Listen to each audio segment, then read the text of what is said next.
Chapter 7. That night the Indian returned to the camp, and the next day, which happened to be Sunday, Withers rode in with an old man in a black coat. He introduced him as Bishop Kane and the new man, Marcus Williams. Williams was polite and respectful as he was studied by the bishop's clear blue eyes. The bishop was old and spoke in a quaint manner, using biblical phrases in every speech. He invited Williams to hear him preach at the morning service before leaving for the village. Withers remarked that the bishop seemed to like Williams' looks, to which Williams replied that he had been sized up. Withers then warned Williams of the pretty Mormon women in the area and how Bishop Kane was crazy about religion, but a good fellow overall. Withers had made a stand for Williams with the Mormons over at Wyatt, who were initially upset about not being consulted before Williams was brought over. Joe Lake, who was well thought of, had helped to make things right. Williams felt indebted to Joe and hoped that his obligations wouldn't grow beyond him. Withers then shared bad news about Shad that they had received. The half-breed is causing trouble. His gang shot some Paiutes across the border, and he was recently kicked out of Durango for murder. A group of cowboys tried to catch him, but he managed to evade them. He's a sly one. It seems he was following us, but Nas Tabega noticed he veered off the trail. Wyatt told me that Shad is friendly with the Mormons, who are skilled at dealing with Indians. Shad knows about this village, which is why he diverted our trail. He might be waiting for us in the pass, so I'll go back to Kayenta alone. You can stay here until Joe and the Indian feel it safe to leave. You'll head up Navajo Slope to load a pack train and then go down West Cannon to Skimmer Lake and home over the Divide. Joe will decide the best course of action. You should also get used to carrying a gun, because sooner or later you'll have to fight your way through. Williams didn't seem as enthusiastic as usual, prompting the trader to ask him what was wrong. Williams replied that he didn't sleep well and was feeling down. The trader then asked if he got along with the women, to which Williams answered positively. The trader warned him about the danger of getting too close to Mary, as Joe is infatuated with her. The trader also mentioned that there is danger for any man in this village. Even if you think you've left society behind, Williams, you may still catch the eye of one of these Mormon women. They can't love their husbands, that's my theory. Their religion holds them back, not their hearts. And what's even more peculiar is that they're second, third, or even fourth wives, all sealed to their husbands. That means their husbands are old, looking for youth and beauty, and purposely choosing the opposite of their first wives before hiding them away in this desolate place. It's a terrible thing to imagine, isn't it? No, Withers, I never thought of it like that. Well, I have a feeling it's true. Treat these women kindly, Williams. It would do them good if every last one of them fell in love with you. As long as you keep your head on straight, it won't hurt them. I know I may seem rough and uncivilized to someone like you, but human nature is human nature. Who knows, you might even fall for an Indian girl or the sago lily here. That's all. I just needed to get that off my chest. I hope I haven't offended you. No, not at all. I appreciate your warning, Withers, replied Williams, placing a hand on the trader's shoulder. You're right to caution me. I'm searching for something exciting, but I won't let it compromise my honor. These women are safe with me, just as they are with you and Joe. Withers let out a hearty laugh. Listen, son, men who lead difficult and lonely lives crave the love of a woman, even the love of a strange woman, if you catch my drift. It's only natural. It seems like all the beautiful young women in Utah are trapped in this valley. When I come here, I feel like myself again, but I'm not truly happy. I want to make love to that beautiful girl with the flower face, Withers boldly declared, and I'm not ashamed to admit it. I've even told my wife Molly, and she understands. But for poor Joe, it's much harder. He's never had a wife or sweetheart. I tell you, he's sick, and if I stayed here for a month, I'd be sick too. Withers spoke with fiery passion, a grim sense of humor, and brutal honesty. Williams was astounded by what he heard, but he couldn't deny the truth in Withers' words. The trader was a man who spoke his mind, no matter how shocking or taboo it might be. And as Williams listened, he suddenly realized the tragic significance of the women's lives in this village, especially the girl with the loneliest and saddest existence of them all. Trust me, Withers, Williams replied. I'll do my best to make the most of this bad situation. With that, the trader went off to attend to his tasks, while Williams and Withers made their way to the morning service at the schoolhouse. Every inhabitant of the village was there, except for the children. The women, except for the eldest few, were dressed in white and looked stunning. It was clear that they had taken great care with their Sunday morning attire. Despite their misfortunes, the Mormon women were not poor. They wore jewelry and fine lace, and each one had a beautiful wildflower in her hair that Williams had never seen before.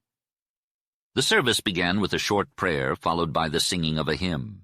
Williams had never heard better music or sweeter voices. He received many bright smiles from the women, but he was looking for Mary, the girl with the flower face. He hoped to see her in the daylight for the first time, but she sat far forward and didn't turn around. He could only see her graceful white neck, the fine lines of her throat, and her colorless cheek. He recognized her, yet in the light she seemed like a stranger. The impact of the Mormon service deeply affected Williams. It was as if he had fallen into a strange adventure. The square log cabin with its red mud between the chinks and a roof like an Indian hogan, the old bishop in his black coat standing solemnly, his hand beating time to the tune, the few old women dignified and stately, and the many young women, fresh and handsome, lifting their voices, it was all so surreal. Williams listened intently to the bishop's sermon. It was the best he had ever heard in some respects, but in others it was impossible for an intelligent man to regard seriously. It was a lengthy sermon that lasted for an hour and a half, but the parts that were helpful to Williams came from the experience and wisdom of a man who had grown old in the desert. The physical things that had molded characters of iron, the obstacles that only strong, patient men could have overcome, and the making of homes in a wilderness showed the greatness of this alien band of Mormons. Williams conceded greatness to them, but the strange religion, the narrowing down of the world to the soil of Utah, the intimations of prophets on earth who had direct converse with God, and the austere, self-conscious omnipotence of this old bishop. These were matters that Williams felt he must understand better and see more favorably if he were not to consider them impossible. Immediately after the service, forgetting that his intention had been to get the long-awaited-for look at Mary in the light of the sun, Williams hurried back to camp and to a secluded spot among the cedars. Strikingly, it had come to him that the fault he had found in Gentile religion he now found in the Mormon religion. An old question returned to haunt him. Were all religions the same in blindness? As far as he could see, religion existed to uphold the founders of a church, a creed. The church of his own kind was a place where small-minded men and women went to focus solely on their own salvation. They didn't go there to think of others.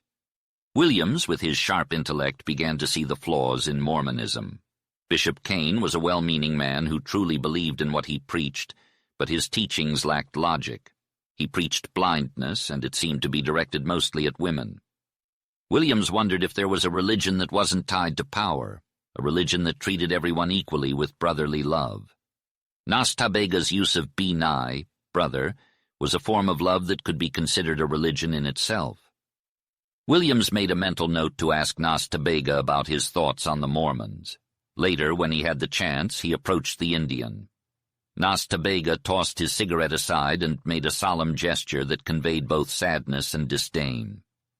The first Mormon claimed that God spoke to him and instructed him to go to a specific location and dig. He did as he was told and found the Book of Mormon. It instructed him to follow, marry many women, go into the desert and multiply, and send his sons out into the world to bring back young women, many young women. And when the first Mormon gained a following, he demanded that they give him part of their labor, cattle, sheep, and silver, so that he could build great cathedrals for them to worship in. He claimed that he would commune with God and make it right and good for them to have multiple wives. That is Mormonism, Nas Tabega explained. So you mean to say that the Mormons are a great and good people who are blindly following a leader? Asked Williams.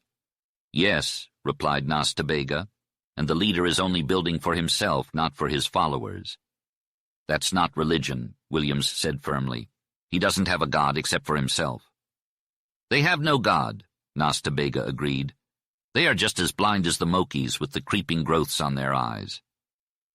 As the sun began to set, Bishop Kane rode into the camp and stopped to speak with Williams. The bishop was warm and fatherly in his approach, asking the young man if he was open to faith.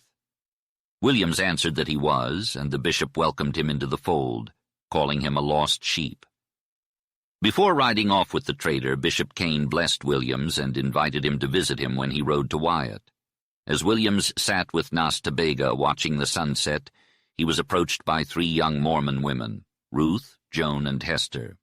They led him to the village for an evening service of singing and prayer, and afterwards they surrounded him and made much of him. Williams realized that the coming of Bishop Kane had made a subtle change in the women. They had become natural, free, and unrestrained in his presence. He wondered if he should fly from this hidden valley. It was a strange situation to be in, a dozen or 20 young and attractive women thrown much into companionship with one man. Williams couldn't help but laugh at the idea of becoming a Mormon, but upon reflection he knew it wasn't funny. He felt instinctively that he should leave the hidden valley behind. It was a tempting situation, one that would have enticed even if he wasn't working for the trader. The women were bound together in a way that was both strange and fatal. Williams couldn't help but wonder what they were capable of, and whether any of them would be interested in the sweet pleasures he could offer. He wasn't a fool, and he knew that he wasn't the only one who had thoughts like these. But even as he tried to calm himself down, he couldn't help but be drawn in by the fascinating and intricate web of possibilities that lay before him.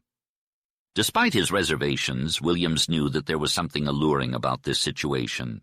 The bishop's changes had made the women happier, and that was something that he couldn't ignore. He had already promised Withers that he would go through with it, and even if he hadn't, he knew that there were some situations that were impossible to resist. This was one of them.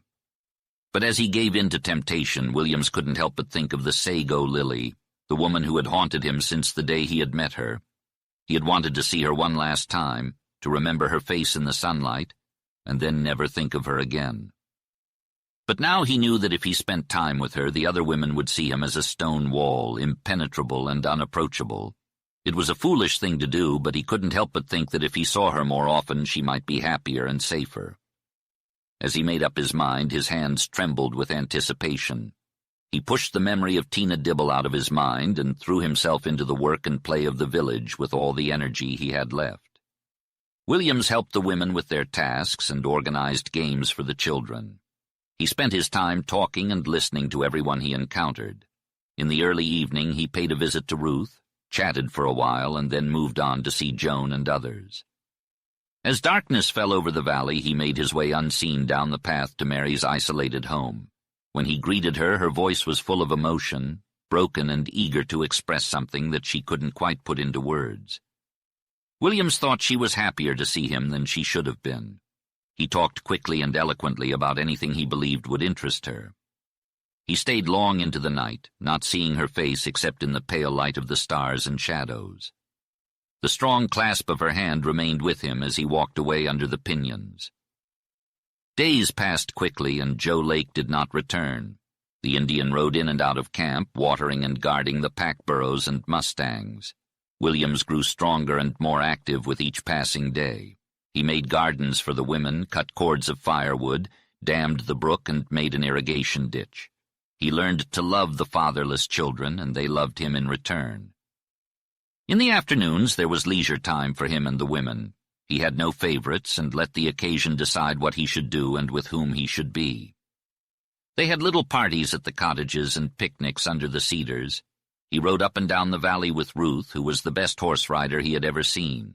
He climbed with Hester and walked with Joan.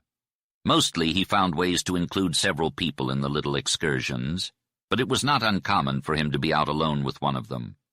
Playing games was not his intention. As he got to know these young women more, he found himself liking them more and more. He felt sorry for them and wanted to be a good influence in their lives.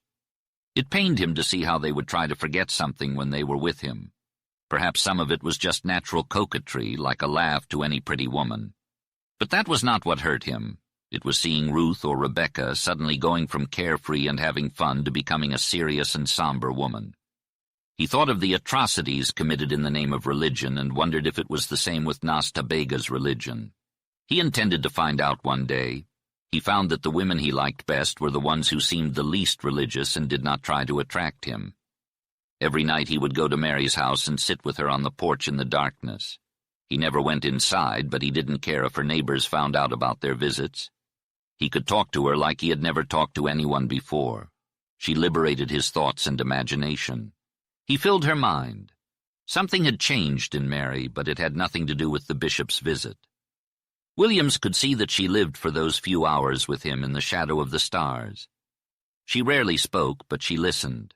Sometimes she would laugh in a way that reminded him of her childhood pleasure. As he pondered the possibility of her falling for him, he quickly dismissed the thought. When he realized his foolishness had become irresistible, he pushed it away once more.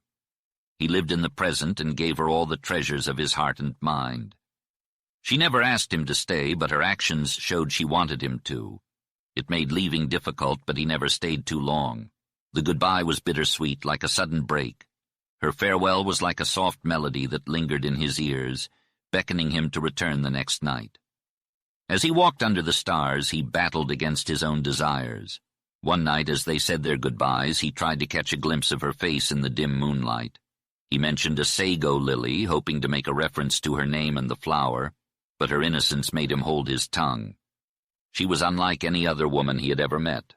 She promised to show him where the lilies grew the next day.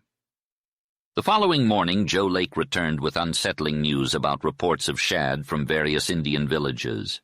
Joe was eager to leave with the pack train, but Williams found that he didn't want to leave the valley. He stayed in camp alone, feeling downcast. However, his spirits were lifted when he saw her slender figure in white hurrying down the path towards the spring that afternoon. He had arranged to meet Mary to see the sago lilies, but everything else had slipped his mind. Mary wore a long black hood that effectively concealed her face, making her look like a Mormon woman, which contrasted with her lithe form and braid of golden hair. "Good day," she said, putting down her bucket. "Do you still want to go see the lilies?" "Yes," replied Williams with a short laugh. "Can you climb?" "I'll go where you go," she replied. They set off under the cedars, with Nas Ta Bega watching them walk away. Williams wasn't feeling talkative today, and Mary had always been a good listener.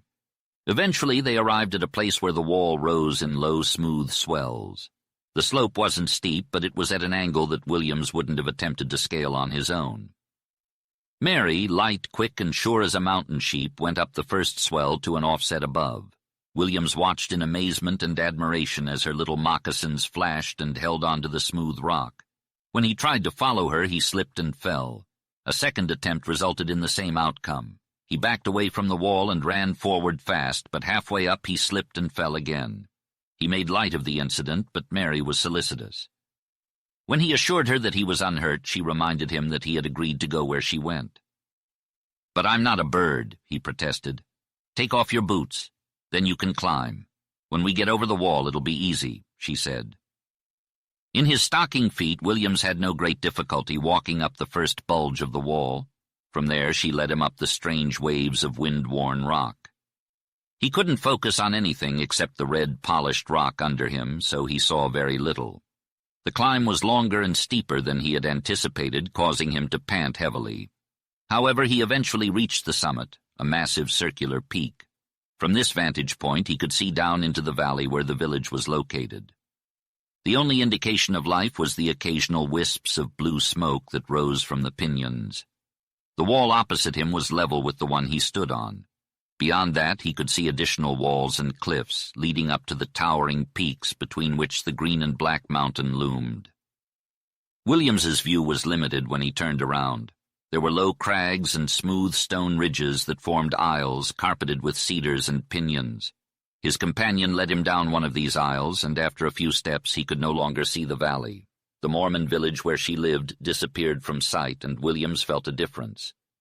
Mary removed her dark hood, revealing a small head that glistened like gold in the sunshine. Williams caught up with her and walked beside her, but he couldn't bring himself to look at her immediately. As they walked, they entered a narrow, low-walled lane where cedars and pinyons grew thickly. The air was warm and fragrant with the scent of flowers that began to appear in the grassy patches. "This is Indian paintbrush," she said, pointing to little low scarlet flowers. She identified a gray sage bush with beautiful purple blossoms as purple sage. Another bush with yellow flowers she named buckbrush. They also came across vermilion cacti and low, flat mounds of lavender daisies that she said had no name. A whole mossy bank was covered with lace-like green leaves and tiny blossoms the color of violets, which she called loco. "Loco, is this what makes the horses go crazy when they eat it?" he asked. "It is indeed," she said, laughing. It was impossible not to look at her when she laughed. She walked ahead of him, her white cheek and temple framed by her golden hair. Her skin was as white as pearl, with faint veins and a flush. Her clear-cut profile appeared almost stern, but he knew now that she was remarkably beautiful, even without seeing her full face. They continued on until suddenly the lane opened up between two rounded bluffs, revealing a scene more grand and awe-inspiring than anything he had ever seen before. A green mountainside sloped endlessly down to a plain which rolled and billowed away to a boundless region of strangely carved rock. The greatness of the scene could not be fully grasped at first glance. The slope was long, the plain not as level as it seemed, with round red rocks scattered about like lonely castles. Beyond the green, the earth seemed naked, revealing smooth, glistening bones. A formidable wall of rock flung itself up in the distance, carved into 1,000 canyons, walls, domes, and peaks, with not a straight nor a broken nor a jagged line in all that wildness. The colors ranged from red and dark blue to purple in the clefts, yellow upon the heights, and rainbow-hued in the distance. It was a land of curves and color. Williams couldn't help but exclaim in amazement. "That's Utah," Mary said calmly. "I come here often to sit and admire the view. See that winding blue line over there? That's San Juan Canyon. And the other dark line?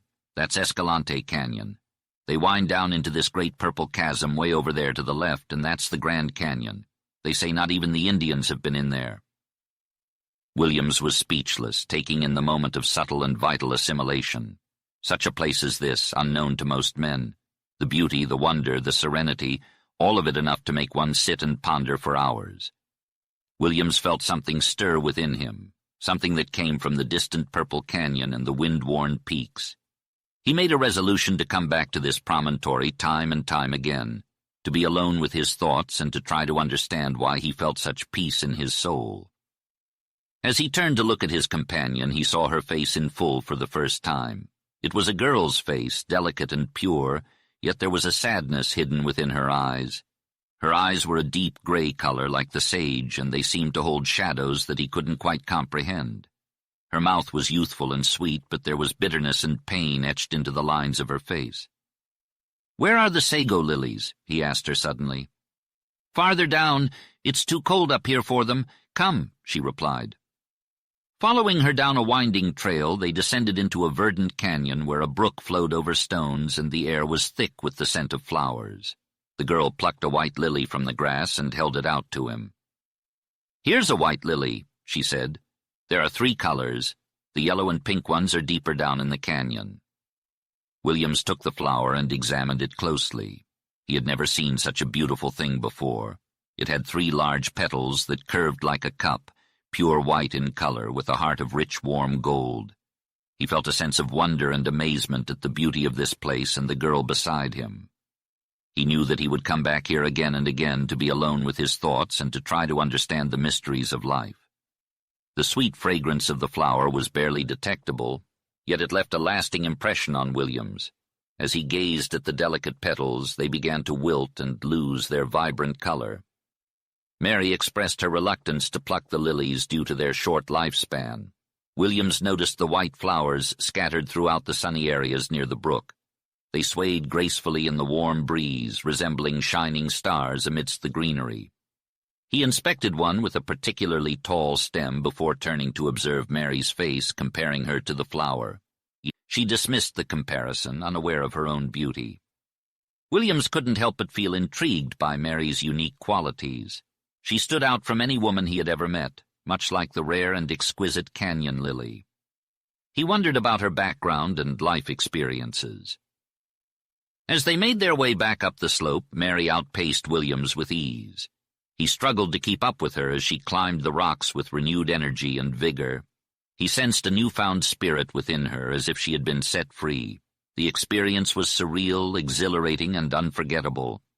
He was afraid to say anything for fear of ruining the moment when he finally caught up to her. Her eyes shone with a daring glint, and she often stopped to gaze out at the sea of stones beyond the great walls. As they gained altitude, the wind whipped her hair into a golden stream that sparkled in the sun.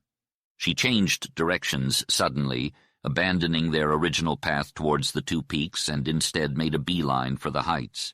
The terrain grew increasingly difficult with steep bulges, slants, and crevices. She transformed into a wild creature, darting and leaping with abandon. He had to call out to her to slow down, or he would have been left far behind. Eventually she remembered him and waited for him to catch up. Her face was now flushed and warm, no longer pale. "Where did you learn to navigate rocks like this?" he asked, panting. "I've been climbing my whole life," she replied. "It feels so good to be up on the walls again, to feel the wind, to see."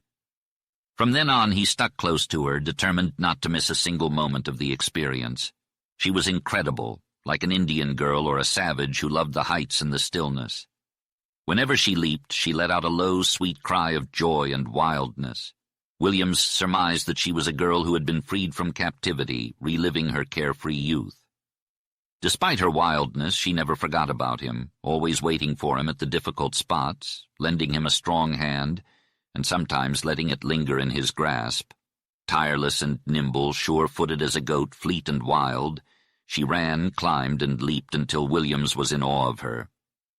This adventure was the realization of a dream. Maybe she could lead him to the treasure at the end of the rainbow. But that thought, sad with memory daring forth from its grave, was forever linked with a girl who was no more. He couldn't remember her, not with this amazing creature standing before him, as strange as she was beautiful. When Williams grabbed the brown hand stretched out to help him in a leap, when he felt its strong grip, the youth and vitality and life of it, he was afraid like a man running towards a cliff and unable to turn back. This was a climb, a lark, a wild race to the Mormon girl bound in the village, and by the very freedom of it she betrayed her bonds. To Williams it was also a wild race, but towards an uncertain goal he dared not name. They went on hand in hand, even where no steep step or wide fissure gave reason for the clasp. But she seemed unaware. They were approaching the last peak, a bare eminence, when she broke away from him and ran up the smooth stone. When he reached the top, she was standing on the very summit, her arms wide, her full breast heaving, her slender body straight as an Indian's, her hair flying in the wind and blazing in the sun. She seemed to embrace the west, to reach for something far away, to offer herself to the wind and distance. Her face was red from the effort of the climb, and her broad forehead was damp. Her eyes shone with the piercing light of an eagle's, though now they were dark. Williams instinctively grasped the essence of this strange spirit, primitive and wild. She wasn't the woman who had met him at the spring. She had dropped some side of her with that Mormon hood, and now she stood totally strange. She belonged up here, he guessed. She was a part of that wilderness. She must have grown up in solitude, where the wind howled and the mountains towered, and quiet reigned supreme. The setting sun touched the edge of the far-off wall, and as it bid farewell, it shone with renewed golden light. The girl looked radiant, as if adorned with a halo. Williams realized he loved her at that moment. He thought he might have loved her before, but it didn't matter now that he was certain of it. He trembled a little, fearful yet unrepentant. Everything that had happened during his time in the desert had been strange, but this was the strangest of all. The sun sank quickly, and the golden light disappeared instantly. The girl changed just as rapidly. She seemed to remember herself and sat down, suddenly exhausted. Williams moved closer and sat beside her. "The sun has set. We should go," she said, though she made no move to leave. "Whenever you're ready," he replied. As quickly as the fire had died in her eyes, the flush faded from her face. The pallor returned along with the sadness. He had to bite his tongue to keep from telling her how he felt, to keep from asking her 1,000 questions. But the privilege of having seen her, of being with her when she had forgotten herself, was enough. It was wonderful, and it made him love her. But he didn't want to add to the tragedy of her life, whatever that might be. He tried to make himself invisible and watched her instead. Her gaze was fixed on the sunset-lit walls in the west, rimmed with gold. It was clear how much she loved the wild upland, and there seemed to be some memory of the past haunting her gaze, a happy time that was now agonizing to think about. "We should go," she said, getting up. Williams rose too, ready to accompany her. Her eyes held a haunting quality that seemed to convey to him that he had helped her forget her present and remember her girlhood. He knew that her silence was a sign of her Mormon beliefs. "Mary, this has been the happiest, most revealing day of my life," he said simply. She turned and faced the slope, startled by his words. She put on her dark hood, a somber reminder of her faith as twilight descended. Williams had trouble finding Mary's bucket in the shadows, but he filled it at the spring. He offered to carry it home for her, but she declined. "You'll come tonight later?" she asked. "Yes," he replied, promising to return. He watched her disappear into the shadows, her white form slowly gliding down the path. Nas Ta Bega and Joe were busy at the campfire, but Williams was uncommunicative. Joe noticed and peered curiously at him. After dinner, Williams appeared restless and walked away from the campfire. Joe suggested he stay at camp that night, but Williams didn't listen. He walked under the dark pinyons toward the home of the girl who had bewitched him with her beauty, sadness, and mystery. He knew he was rushing toward an unknown fate. As he approached her cabin, he searched for her white form against the dark background, but found only shadows. As he stood there, the only sound he could hear was the pounding of his own heart, thumping away in his chest. Suddenly, in the distance, he heard the unmistakable sound of horses' hooves approaching. Quickly, he retreated into the darkness of the nearby cedar tree, peering out to see who or what was coming. It wasn't long before he could make out the shadowy figures of riders on horseback, making their way down the path. They passed by him, one after the other, until there were at least 10 of them, and then it hit him like a bolt of lightning. These were Mormons, coming to visit one of their sealed wives in secret. With a sinking feeling in his gut, Williams turned and headed down the valley, seeking out the solace of the night shadows and the silence that surrounded him. Chapter 8. Far up the cedar-covered slope lay Nas Ta Bega's home. Behind it were the craggy yellow cliffs, the black canyon, and the pine-fringed top of Navajo Mountain. In front there was a vast rolling descent of cedar groves, sage flats, and sandy washes. The horizon was not marked by any dim, dark range that made a bold outline. Instead, the stretch of gray, purple, and green extended to the blue line of the sky. As Williams looked down the length of one sage level, he saw a long lane where the brush and grass had been beaten flat. The Navajo explained that this was a track where young braves had raced their mustangs and had strived for supremacy before the eyes of maidens and the old people of the tribe. Williams asked Nas Ta Bega if he had ever raced here, to which the Indian replied bitterly, "I am a chief by birth, but I was stolen from my home, and now I cannot ride well enough to race the braves of my tribe." Further along the trail, Joe Lake halted his horse and called Williams's attention to a big yellow rock lying along the path. He spoke in Navajo to the Indian and then said, "I've heard of this stone I send to Aha. Get down and let's see." Williams dismounted, but the Indian remained in his saddle. Joe tried to move the big rock with his hand, but it wouldn't budge. Williams measured the stone with his eyes and concluded that it was almost oval, approximately 3 feet tall and a little over 2 feet wide. Joe removed his hat, took a deep breath, and bent over to pick up the stone. He was a very bulky and robust man, and it was apparent to Williams that he was determined to lift the stone if possible. Joe's broad shoulders strained, his muscles bulged, his joints creaked, his neck tensed, and his face turned red. With a Herculean effort, he lifted the stone and moved it about 6 inches. As he let go of the stone, he fell to the ground, and when he got up, his face was covered in sweat. "Give it a try," he said to Williams with a lazy grin. "Let's see if you can lift it." Williams was a strong man, and he used to take pride in his strength. Joe's supreme effort and the darkness in the Indian's eyes piqued his interest in the rock. He bent over and grasped it as Joe had done. He braced himself and lifted it with all his might until he saw a red blur and felt like shooting stars were exploding in his head. But he couldn't even budge the stone.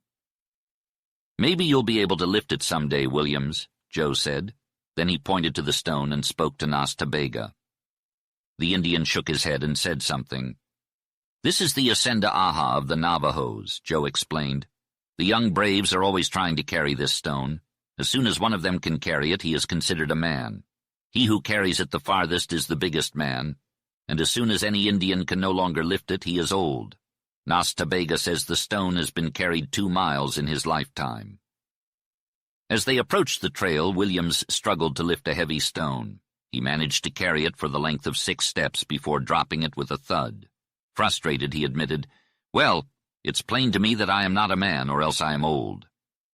Joe Lake chuckled, mounted his horse, and rode up the trail. However, Williams stayed behind with the Navajo man, Nas Ta Bega. "Be nigh," said Nas Ta Bega. "I am a chief of my tribe, but I have never been a man. I never lifted that stone. See what the paleface education has done for the Indian." Williams was struck by Nas Ta Bega's bitterness. Could anything be more damaging than robbing someone of their strength and heritage?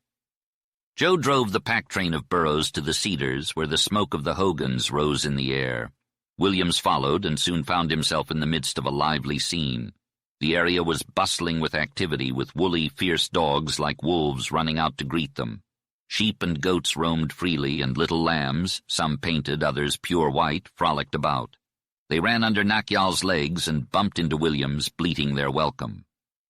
Williams was drawn to the mustangs under the cedars. He saw an iron gray with a white mane and tail, a fiery black that was wilder than any other beast he had ever seen, and a pinto as beautifully painted as the little lambs. But the most striking of all was a pure cream-colored mustang with graceful lines, a beautiful mane and tail, and eyes as blue as the sky. The albino mustang approached Williams and Nakyal with a friendly and docile demeanor, in stark contrast to the other mustangs. Williams couldn't help but feel embarrassed by Nakyal's temper and jealousy. The first Native Americans to appear were a group of children, half-naked with wild black hair and skin as golden as bronze. They seemed confident yet shy at the same time. Soon after, an elderly man, Hosteen Dotin, emerged from the main hogan. He wore a blanket draped over his hunched shoulders. Despite his age and weariness, his face lit up with a warm smile. His wife followed him, and she too was elderly. Williams caught a glimpse of Glen Vaughn, Nas Ta Bega's sister, but she didn't come out. More Native Americans arrived from the surrounding hogans. Nas Ta Bega released the mustangs among the ones Williams had seen earlier, and chaos ensued. The horses kicked, whinnied, and raced through the cedars, stirring up a thick cloud of dust. Meanwhile, Joe Lake rummaged through stacks of goat skins and wool bags piled up against the hogan. "This load ain't heavy, but it's a pain to pack," he grumbled. As Williams spoke with Hosteen Dotin, he learned that the pile of goods they had to pack to Kayenta was only half of the load. The rest was in the Paiute camp around the mountain's corner. Hosteen Dotin offered to send a messenger to the Paiutes to bring their share over. Joe was pleased with the suggestion, since he wanted to save his burros from carrying too much weight. With time on his hands and a heavy heart, Williams decided to explore his interest in Navajo culture. He wondered what a typical day in their lives would look like. As the desert night began to fade, the Navajo emerged from his blanket and started to sing to welcome the morning light. The chant was soft and low, almost like the sound of a brook, but it grew louder and more joyful as the sun began to rise. The Indian's soul was emerging from the darkness of the night into the light of day. He stepped outside his hogan, wrapped in his blanket, and gazed towards the east. The night was slowly disappearing, and the landscape was transforming before his eyes. The cedar ridges and sage flats were covered in a soft gray mist, and the rocks were changing colors. A long, horizon-wide gleam of light appeared in the east, growing rosy in the center. One by one, the stars in the blue sky disappeared, and the dome of the sky began to lighten. The silence of the night was broken by the beautiful sound of a mockingbird. The rose in the east deepened, and a wisp of cloud turned gold. In the distance, dark mountains appeared against the red sky, and a rim of fire appeared in a notch. As the sun rose, the landscape transformed into a wondrous sight. Every blade of grass, every leaf of sage, every twig of cedar, the flowers, the trees, and the rocks seemed to come to life at the sight of the sun. The red disk rose, and a golden fire burned over the glowing face of the desert. The Navajo stood tall and proud, facing the sun, his great spirit. To him, the sun was his life and the desert his mother. He was dark, stately, and inscrutable, and he worshipped the sun as his god. The Navajo prayed to the keeper of the winds and rains, the master of light, the maker of fire, and the giver of life. He asked for plenty of all the good and beautiful things of the earth.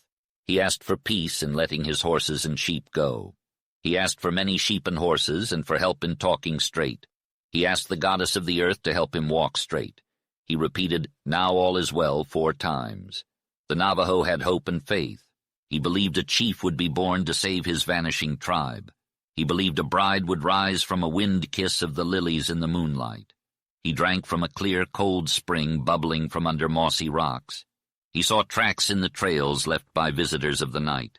His mustangs whistled to him from the ridge-tops, standing clear with heads up and manes flying, before trooping down through the sage. The shepherd dogs, guardians of the flocks, barked him a welcome, and the sheep bleated and the lambs pattered round him. In the hogan his women baked his bread and cooked his meat. He satisfied his hunger and then took choice meat to the hogan of a sick relative. He joined in the song and the dance and the prayer that drove away the evil spirit of illness. Down in the valley, in a sandy, sunny place, was his cornfield. He turned in the water from the ditch and worked a while before going his contented way. He loved his people, his women, and his children. To his son he said, "Be bold and brave, grow like the pine, work and ride and play that you may be strong. Talk straight, love your brother. Share with your friend, respect your mother, to honor your wife, and pray to your gods." With his trusty gun and mustang he ascended the mountain slope. Though he cherished the solitude, he was never truly alone. The wind carried voices and footsteps followed him. The towering pine, mossy rock, dainty bluebell, and scorched crag all revealed their secrets to him. Their spirits spoke to him. With the dawn's light, the mountain's old stone face beckoned him to hunt. He was kin to the eagle, comfortable in the heights where the wind blew and the earth lay exposed below. In the golden hours of the afternoon, with the sun's warmth on his back and the blue canyon at his feet, he savored the bliss of idleness. His body never grew weary, so he didn't require rest. The sweet fragrance of the sage-filled air filled his nostrils as he basked in the silence that held so many whispers. He was alone in the wild, but he wasn't lonely. His sharp vision spied mustangs and sheep, the dust clouds in the cedar plain, the Indian riding on a distant ridge, the gray cliffs and the blue crevices. This was his home, still free, still wild, still pristine. He saw through the eyes of his forefathers. He sensed their presence around him. They had merged with the elements that carried their voices on the breeze. They were the guardians of his path. At sunset he turned to the west and prayed, "Great Spirit, God of my ancestors, watch over my horses, my sheep, and my family through the night. Let me wake up to the day and be worthy of the light. All is well now, all is well." As the sun set, the golden glow faded from the mountain peaks and the red hues vanished from the western sky. Gray shadows emerged from the canyon, meeting the approaching twilight and the slow, mysterious arrival of night, accompanied by the gift of stars. Darkness enveloped the land, and the white stars twinkled in the sky. The wind rustled through the cedars, and the sheep bleated. The shepherd dogs barked at the coyotes, mourning in the distance. The Indian lay down in his blankets, his dark face peaceful in the starlight. All was well in his solitary world. Though phantoms loomed, illness lingered, and injury, pain, and death were present, the shadow of a strange white hand flitting across the face of the moon, the Navajo had prayed to the God of his forefathers. Now all was well. This realization made Williams feel revolted. He thought about how the white man had killed the essence of the Indian tribes and was now attempting to eradicate it from the Navajo's last remnants: the padre, the trapper, the trader, the prospector, and the missionary. The white man had arrived, some of them good, no doubt, but more of them evil. The young brave developed an insatiable thirst that the cold, sweet spring of his forefathers could never quench. The young maiden burned with a fever in her blood, losing the sweet, exotic, and wild fantasies of her tribe. Joe Lake approached Williams and asked, "Withers told me you had a dispute with a missionary at Skimmer Lake." "Yes," Williams replied regretfully. "About Glen Vaughn?" "Yes, Nas Ta Bega's sister." "Withers just mentioned it. Who was the missionary?" "Starks, according to Cordova, the trader." "What did he look like?" Williams remembered the smooth brown face, the dark eyes, the weak chin, the mild expression, and the soft, lax figure of the missionary. "It's hard to tell from what you said," Joe commented, "but I'll wager a peso to a horsehair that's the man who's been here." According to old Hosteen Dotin, the missionary had paid him his first visit. He referred to the priest with a long gown. "These old folks never forget what they've heard from their ancestors about the Spanish padres. Starks had visited Glen Vaughn twice. The old man was impressed, but he didn't want to let the girl go. On the other hand, Glen Vaughn appeared to be willing to leave. She may be a Navajo, but she's still a girl who doesn't speak much. Williams asked, "Where's Nas Ta Bega?" Joe replied that he had ridden off somewhere, possibly to the Paiute camp. He added that the Indians were slow and might take a week to pack the load over there. However, if Nas Ta Bega or someone else didn't come with a message, he would ride over there himself. Williams asked Joe about his thoughts on the missionary. Joe said that there wasn't much to think about unless he saw him or found out something. He had heard about Starks before Withers spoke of him. He was friendly with the Mormons and had worked for their interests in some way or the other, but it was kept quiet. He explained that the missionary's job was to educate the Indians, and the younger they were, the better. Williams asked if he approved of the missionary, and Joe replied that if Williams understood a Mormon, he wouldn't have asked that. Joe then talked about Jacob Hamblin, who was a Mormon missionary among the Navajos. Hamblin had made the Navajos friendly to the white man by making presents, trading with them, and teaching them useful knowledge. He had let religion alone, and it didn't matter whether he had made converts or not. Regardless of his religion, Williams, I must admit that he is a good man. He is physically strong, skilled with his hands, and knowledgeable in medicine. He can help better the lives of these Indians. However, when he starts preaching his religion, his influence diminishes. It's only natural. These heathens have their own ideals and gods. "I think the white man should leave them alone," replied Williams with passion. "That's a matter of opinion, but let's not argue," I said. "Starks is after Glenn Vaughan, and if I know Indian girls, he'll persuade her to go to his school." "Persuade her!" Williams exclaimed. He then went on to tell me about an incident that had happened at Skimmer Lake. "Well, any means justifies the end," I said without a care. "Let him talk love to her, rope her, or beat her as long as he makes a Christian out of her." Williams felt a hot flush and struggled to control his anger. From that moment on, I became impossible to reason with. "That's a matter of opinion. We won't discuss it," he said. "But if old Hostine Doutine objects to the girl leaving, and if Nas Ta Bega does the same, won't that end the matter?" "I don't think so. The end of the matter is Glenn Vaughan. If she wants to go, she'll go," I replied. Williams thought it best to drop the discussion. He found himself repelled by something in me for the first time. He wanted to forget it. Just as he had never talked about men to the sealed wives in the Hidden Valley, he could not talk about women to me. Nas Ta Bega did not return that day, but the next morning a messenger came to call Lake to the Paiute camp. Williams spent the morning high on the slope, learning more with every hour in the silence and loneliness. He discovered that he was stronger of soul than he had dared to hope, and that the added pain he felt could be borne. As he made his way back to camp through the cedar grove, Williams spotted Glenn Vaughan with a white man. He didn't want to be seen, so he stepped into a bushy cedar to avoid them. However, the sight of the missionary's hand on a girl's arm caught his attention. She had a pretty face, but it was her strange, intent, and troubled expression that piqued his curiosity. Starks was speaking earnestly to Glenn Vaughan, who was listening intently.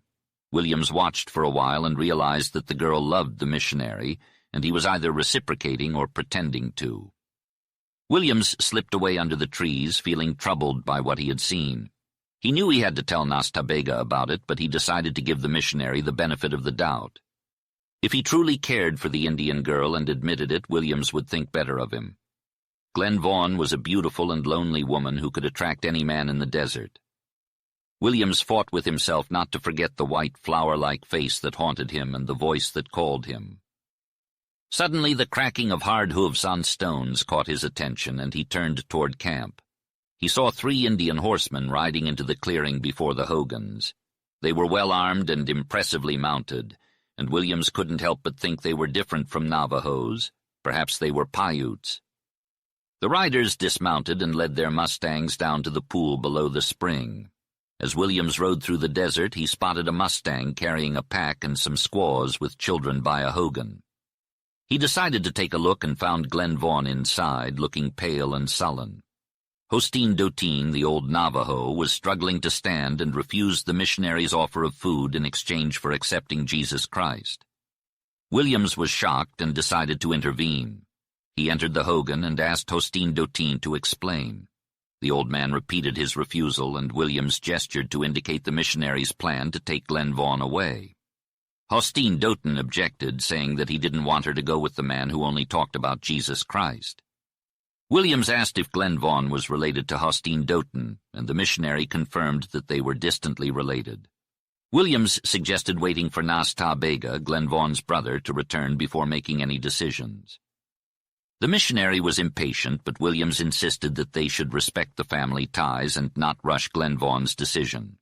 The girl was hesitant but willing to go with the missionary, and Williams took a moment to ponder the situation. Williams desperately hoped that Nas Ta Bega would return. The mere thought of the Indian made him stubborn. It was difficult to determine what his stance should be unless he acted on impulse. In the wilderness, Williams had come to believe that his instincts and impulses were no longer false. He stared deliberately and searchingly into Starks's face, finding himself at the question, "Starks, what do you want with the girl?" The missionary's gaze shifted and a tinge of red crept up from under his collar. Starks burst out impatiently. "Absurd thing to ask a missionary. Do you care for Glen Vaughan?" "I care as a disciple of God who cares to save the soul of a heathen," replied the missionary with the lofty tone of prayer. Williams continued, "Has Glen Vaughan no other interest in you except to be taught religion?" The missionary's face flamed, and his violent tremor showed that under his exterior there was a different man.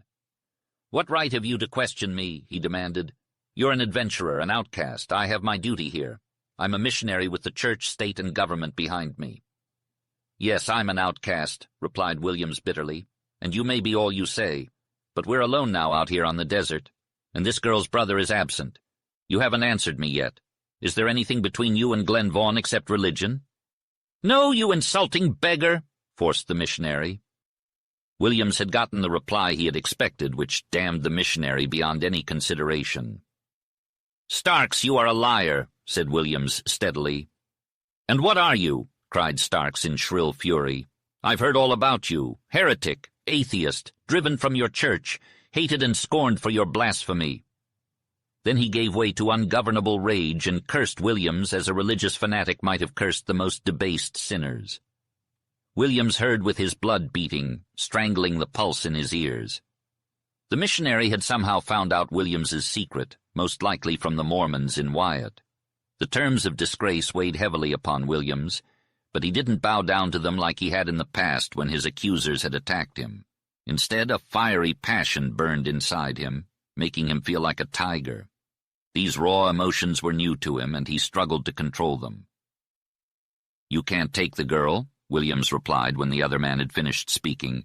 "Not without her brother's consent." "I will take her."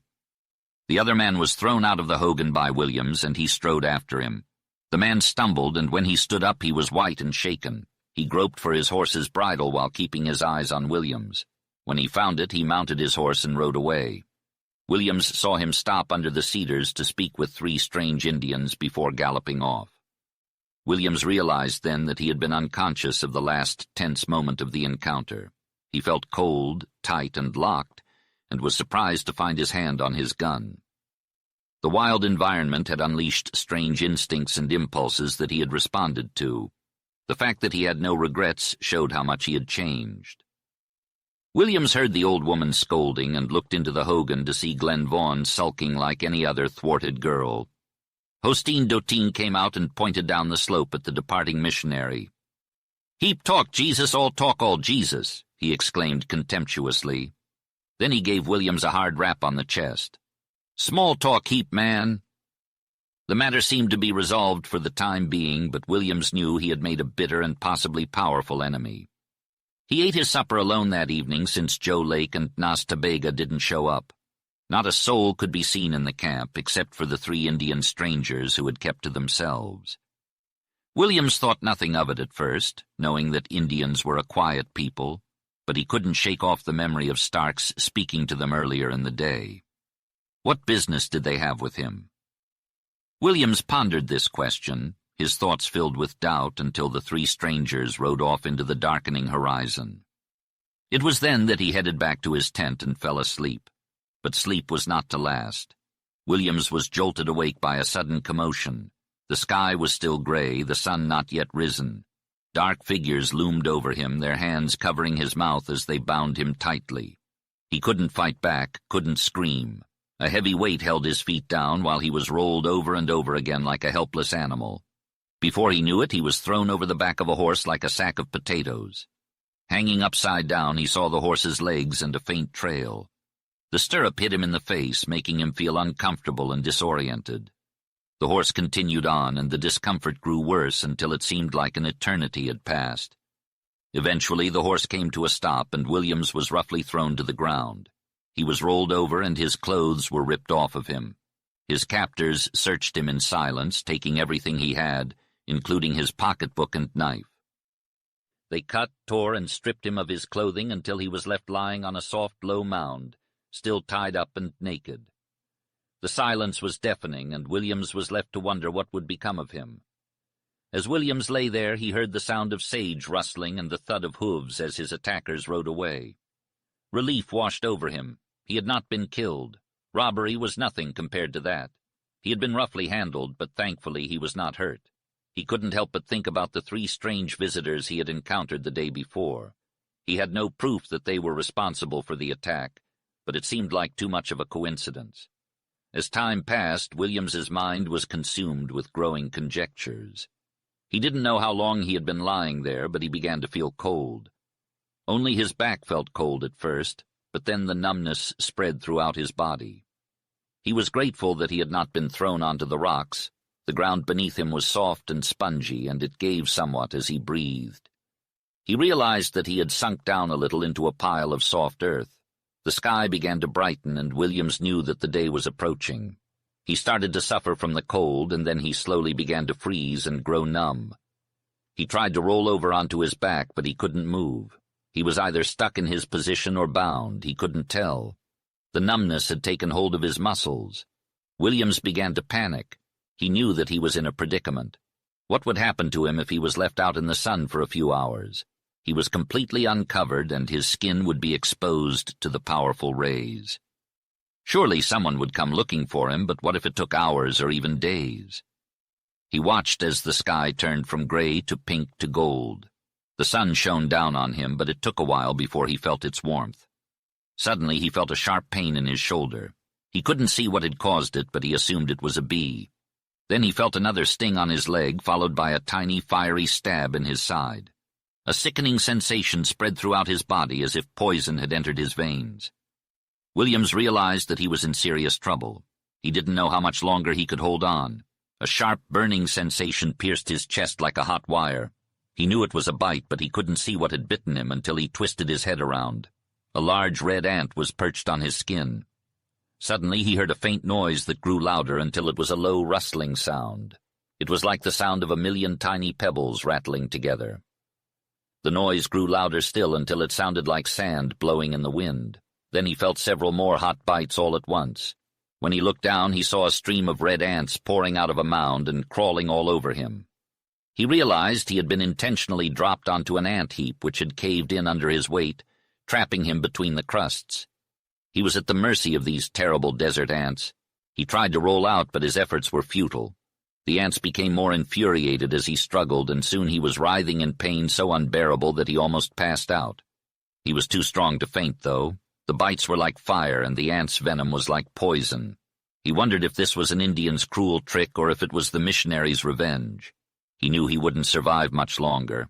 He was sweating so much that it looked like blood, though it could have been from the bites. A strange, hollow buzzing filled his ears, and he knew it was the sound of the angry ants pouring out of the mound. He endured a hellish agony worse than fire. Fire would have been a merciful death compared to this. His body began to jerk and retch, and his eyeballs rolled back in his head. His chest caved in, and he knew he was dying. A sharp shout pierced the deafening noise in his ears. "Help! Help!" His vision blurred as he saw the silhouette of Nas Ta Bega's face. Then sturdy hands pulled him off the heap across the shrubs and herbs, flipped him over repeatedly, and soothed his scorching flesh with firm, rapid strokes. Chapter 9. The beginning of Marcus Williams's hard experience was only the start of many cruel trials. He never discovered who his attackers were or their motive apart from robbery. Under the cover of darkness, the Indian helped Williams escape, and Joe Lake looked out for himself. The pack train was lost, and the only surviving Mustang was Nak Yal. Williams experienced the harsh reality of lying out at night, listening for the sound of pursuit, feeling the cold seeping into his bones and the dread that clung to him. The pain of a bullet wound only added to his suffering. The next day, an Indian led him down to a red basin where the sun beat down mercilessly and the sand reflected the heat. Water was scarce and a windstorm kicked up the sand, making it hard to see. Despite the difficult conditions, Nas Ta Bega managed to get Williams to the trading post at Skimmer Lake. There, Cordova tended to his injury and made him comfortable. The following day, Joe Lake arrived with the news that Shad and his gang had stolen the pack train. Williams recovered enough to ride, and they headed over the pass to Kayenta. Withers was already aware of the situation and simply expressed his hope to meet Shad someday. Williams showed reluctance to return to the hidden village in the silent canyon, but the trader did not push the matter. During the early summer, Williams worked hard with the others, appreciating the physical labor that kept him too tired to dwell on his troubles. They made trips to Durango, Bluff, and Monticello, riding long distances every day. Williams learned the value of packing light and traveling fast. When Nas Ta Bega was with him, things went smoothly, but the Indian refused to go near any towns, leading to many mishaps. Williams often had to track down his Mustang, Nak Yal, who never forgot the Sagi and always headed back to it when he broke free. One day, Williams joined an Indian teamster on a trip to Durango with a wagon and 4 wild Mustangs. When Williams returned with a heavy load of supplies, fate put him in charge of the outfit. He was left with the daunting task of taking care of a crippled Indian, catching, watering, feeding, harnessing, and driving 4 wild Mustangs that were not familiar with him, and getting that precious load of supplies back home to Kayenta. Despite the challenges, he accomplished it, proving his endurance and patience. From that point on, he never shied away from any duty. When there was no available Indian, he rode to Durango and back in record time. On one occasion, he was lost in a canyon for days with no food and little water. On another, he rode through a sandstorm in the open desert, facing it for 40 miles and staying on the trail. When he returned to Kayenta that night, the trader praised him for enduring the worst. At Monticello, Williams faced off against a band of desperados. It was then that he experienced a sickening shock when he wounded a man. He had more fights after that, but he wasn't sure if he had shed blood or not. The midsummer heat was unbearable, with the scorching sun and hot blasts of wind blowing across the sand. The furious storms caused flooding in the washes. Williams was always out in the open day and night. Anyone who knew him from before wouldn't recognize him now. In early fall, he and Nas Ta Bega set out to the south of Kayenta to attend to long-neglected business of the trader. They visited Skimmer Lake, Blue Canyon, Keams Canyon, Orabai, the Moki villages, Tuba City, Moenkopi, and Moanav. The journey lasted for several weeks, allowing Williams to closely observe the Native Americans and the conditions closer to the edge of civilization. He gained an understanding of the reality surrounding the Native Americans and the missionaries. During the trip back, he traveled the same route he had taken alone towards Skimmer Lake and continued on to the Sagi. It felt like an eternity had passed since he first ventured into this untamed area, which had now become his home. The years spent in this harsh and intense environment had transformed him completely. They didn't find the large sum of money sewn in his coat's lining. Joe Lake accused Shad of the attack, and the Mormon exhibited his stern nature hidden beneath his gentle demeanor. Nas Ta Bega shook his head and refused to disclose his thoughts, but a somber fire burned in his eyes. The 3 left with a heavily loaded pack train, descending the mountain slope into West Cannon. On the second day, they were shot at from the wall's rim. Lake was injured, slowing down their escape deeper into the cannon. They hid for days while the Mormon recovered, and the Indian went on stealthy trips to locate the enemy. The lack of water and grass for the burros forced them to move on. They climbed out of a side cannon, losing several burros on a rough trail, and were almost half a day's journey from Skimmer Lake when they were attacked while setting up camp in a cedar grove. Williams suffered from an excruciating leg injury, but luckily the bullet passed through without breaking a bone. The pain made Williams realize the need to fight, and his rifle grew hot in his hands. Only the night saved the trio from certain death.